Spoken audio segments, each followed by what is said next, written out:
en a toujours des regrets. Maintenant, si j'en ai un qui m'a particulièrement affecté, c'est ma blessure avant les JO de Pékin. 4 ans auparavant, je suis passé pas loin d'un arrêt de la gym dû à un accident de moto. Voilà, j'ai mis toute mon âme pour retrouver un bon niveau, chose que j'ai réussi à faire avant les JO de Pékin, puisque j'étais sélectionné.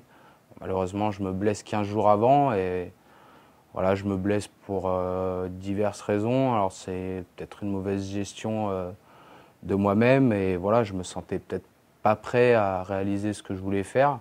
Du coup, j'ai voulu trop en faire et à force de vouloir trop en faire, le corps il suit plus et voilà.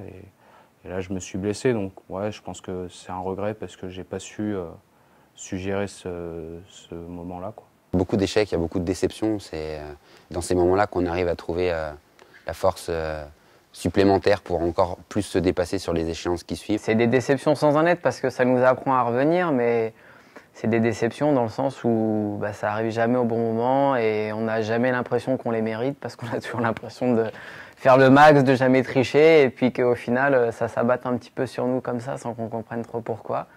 Donc c'est ça, les déceptions. Après au niveau du travail, j'ai toujours fait 100%, donc quand ça marche c'est tant mieux et quand ça marche pas c'est la vie, quoi. J'ai été beaucoup blessé, donc ça m'a vachement handicapé. Mais voilà, je crois que j'ai pas de regrets, pas de déception particulière.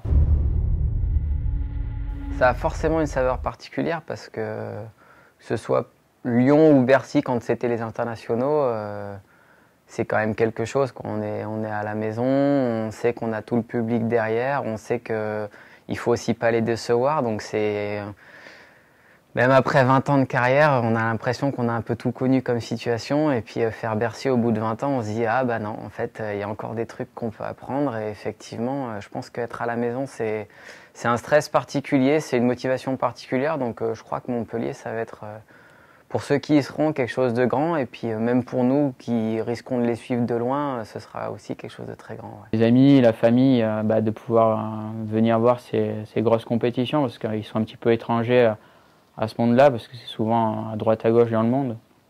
Donc là, le fait que ce soit ici, c'est super, quoi. C'est une grande fête, on peut le partager, et puis une fois qu'on est sur les agrès, on peut être à Londres, à Pékin, à New York.